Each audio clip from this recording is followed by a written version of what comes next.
good morning. Good morning, everyone. Hi, Kelly. It's great to see you. So as we heard, you have a new job, new-ish. You're about 6 months in. And what's been the biggest surprise for you so far? That's an interesting question.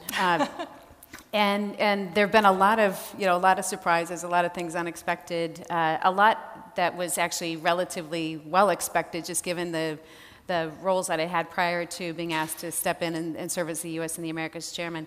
I think probably the thing that has surprised me the most is just the pace of change, both that we're driving within EY, but also the pace of change through which our clients are navigating, their business landscapes, transformation around business models, as well as the regulatory and policy landscape, which is not only volatile, but really, very dynamic as well. So I'd say if I had to summarize it in a single thing, it's just the extraordinary pace of change. And although you are relatively new in this current role, you've been with EY for about 30 years. And during your career, what do you think are the biggest changes you've seen as far as company culture, how workplaces run? What jumps out at you? Yeah, it's also a great question. I think that frankly, the conversation we're having here at the Great Place to Work Summit, really around inclusion, diversity, and belonging, really for all. And I think that had been in the early days when I was, first really starting my career. That was not something that was really being talked about at all. And then the conversation eventually evolved to a recognition that we have to really leverage all of the talent in the marketplace to really drive business and communities forward. And the conversation became about diversity and really, pulling in diverse, people with diverse backgrounds and experiences. And that was fairly revolutionary, for its time. That has now become almost table stakes, I think, in most corporate settings, both boardrooms as well as in executive leadership teams. The notion of diversity and really unlocking the power of that diversity through inclusion, I think, has become a fundamental element of how companies certainly endeavor to operate. How you activate that and the efficacy of that is obviously varied greatly, company by company, culture by culture. But I think that is probably one of the most profound changes from the moment that I started. Technology in its various forms has always been disruptive, right? It's always been a disruptive force. It's always been both an enabler of change and also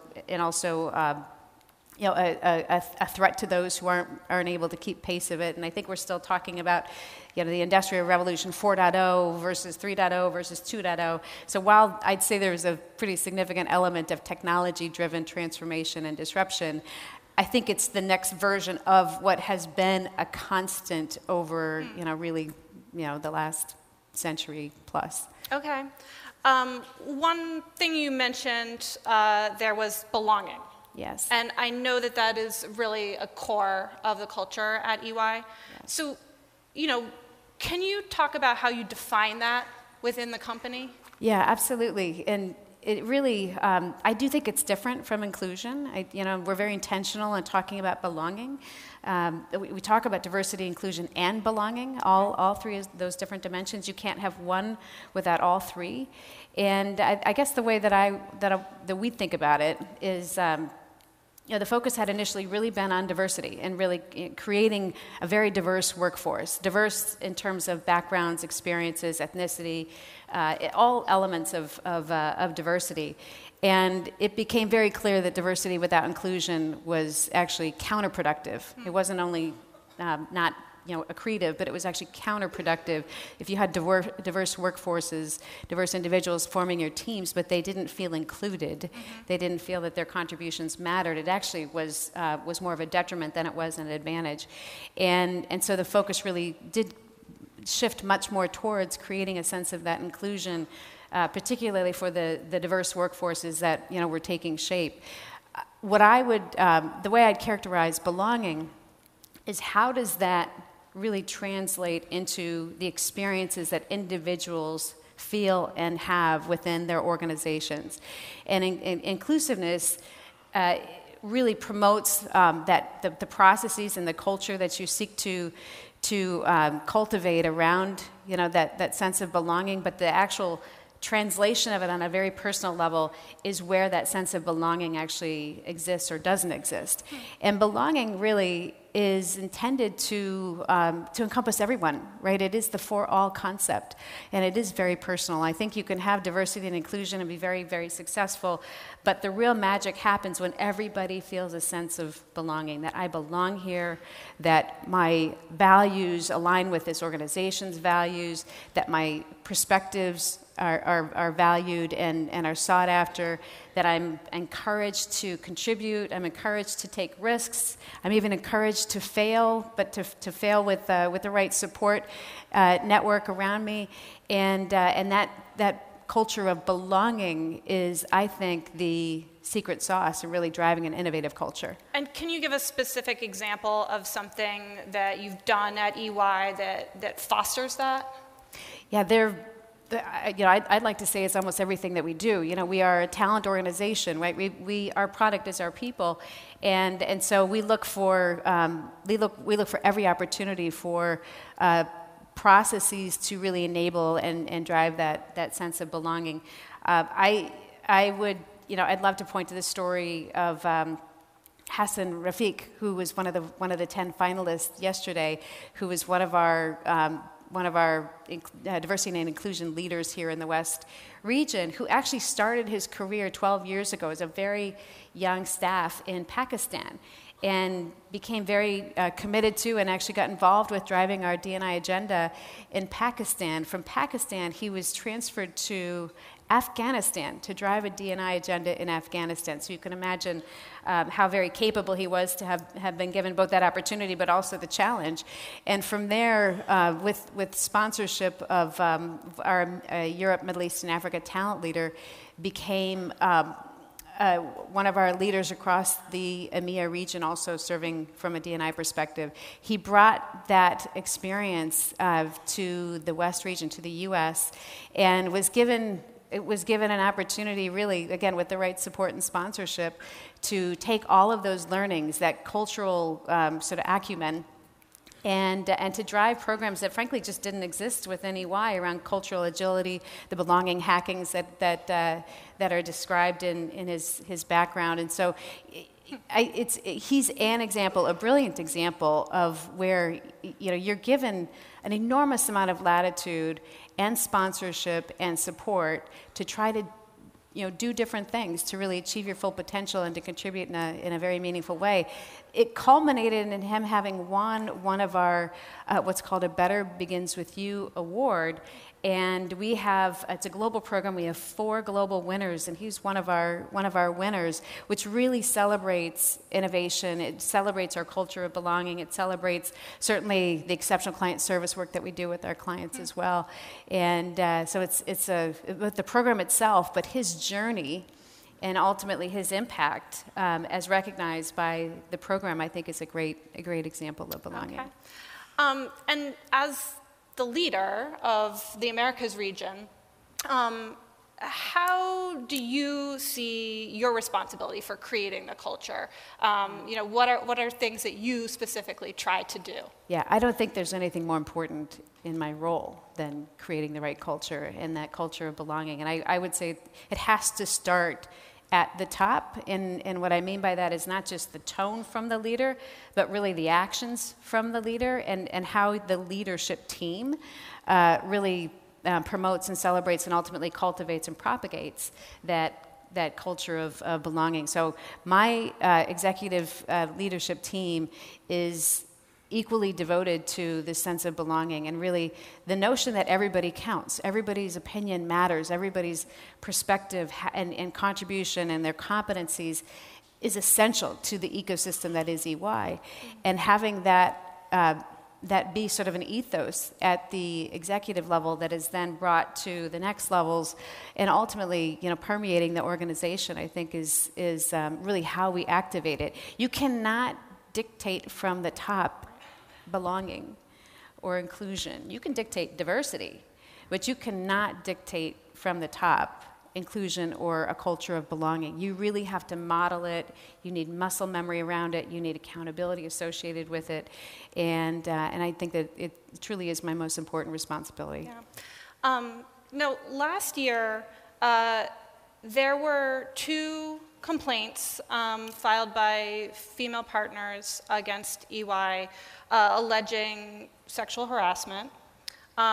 Now, obviously, that must be a difficult thing to face as a company, and particularly as a new leader. Right. So talk to us about how you handled that, and specifically how you talked to EY employees about it. Yeah, absolutely. Well, first and foremost, I really believe in the Me Too movement. I believe in what it is intended to achieve. I believe in the principles of true equality and respect and safety.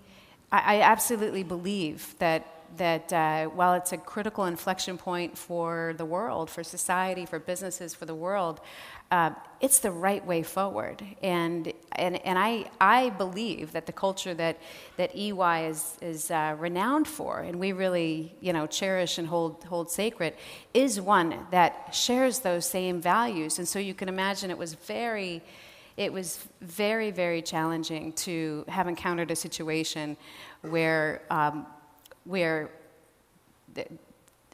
the conduct associated with an individual did not comport with our values, did not comport with our culture. So not only was it difficult for us to sort of come to terms with it, but it was really an inflection point for us. It was something that we were going to address with vigor. We were going to address the issue. There are 2 issues. You mentioned 2 issues. They're 2 very different issues. One issue in particular, while what you read about is not always fully fact-based, as you well know, Kristen. But what was known, and what we were able to determine was not comporting with our values, and it was not something that was tolerable within EY. And not only did we aggressively pursue that particular matter and hold to account those involved with it, but we rigorously examined how could this have happened, again, in an environment where we feel that we've really got a strong sense of that belonging, safety, and inclusion. And we identified a number of mistakes that were made along the way, and we were very honest about those mistakes. And we came forward with our people. We had an all-hands webcast. I was still in transition with my successor, and the 2 of us looked in the eyes of our people, and we accepted the roles and responsibilities that the organization really had, and committed to taking swift action. And so we made a number of changes to processes to ensure that we didn't have repeat issues.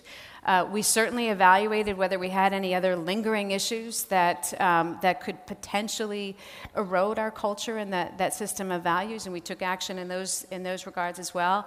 I felt that it was really important that we not only deal with this issue or address this issue, but actually that we lead through it. That we have a responsibility. So much of what we stand for is about our culture. It is about our values, and our people expect that, and they should expect that. But our clients do as well, and they very often turn to us for help and advice. And so I didn't want to just get through this. I wanted to lead through this, and we asked some outside experts to come in and help. In fact, Tina Chen, who's one of the co-founders of the Legal Defense Fund for sexual harassment, the Time's Up Legal Defense Fund, actually came in and worked with us very early on and helped us to not only deal with the specific issues, but really find the highest bar here, really raise the bar and find sort of the highest standard of how you lead through this. And she's been brilliant. In fact, the 2 of us are actually going to be hosting an event on Friday, a live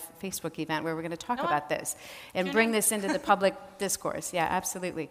So it was one of those moments of truth, right? One of those inflection points where you really had to call upon, your your values at the true essence of what they represent for you and the organization. And we chose not to sweep it under the rug. We chose not to just get through it, but in fact to establish an objective of really leading through it. And in that respect, being not just a role model for other organizations, but even a resource for other organizations as they, as everybody's grappling with how to really adapt to a totally different set of expectations, which again, I think are the right expectations. Yeah, I mean, it's really fascinating to hear that. I think that there's so much to be learned from how leaders face challenges like that. So turning to a different subject, I wanted to ask you about a quote that I saw from you recently that really resonated for me. You were talking about digital disruption, which is something that we're going to be talking about a lot today, and how it's affecting workforces. And you were talking about retraining, and you called it a business and moral imperative. Yeah. So tell us, what did you mean by that?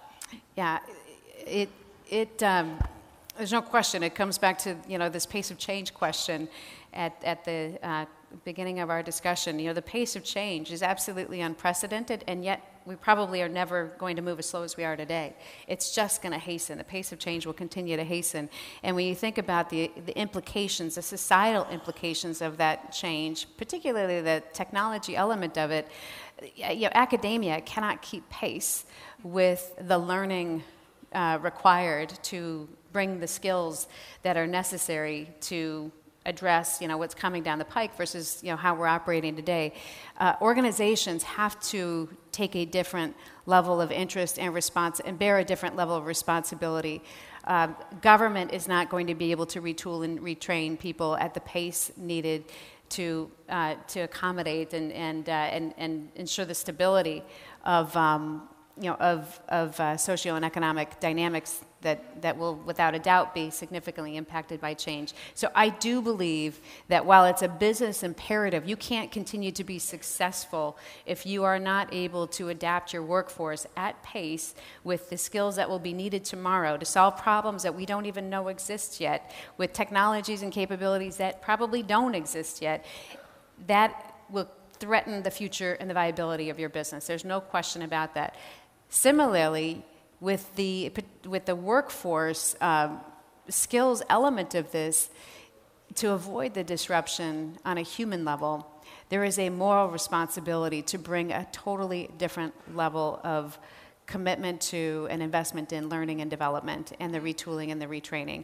And I do believe that the companies that will prevail long term are prioritizing that. They're prioritizing the development and the retooling and the perpetual retooling and retraining of their employees, not just for a business imperative, but again, I think to continue to meet the responsibilities that they have to society at large. Okay. We'll have to leave it there, Kelly, but thank you so much. Thank you, Kristen. Thank you, everyone.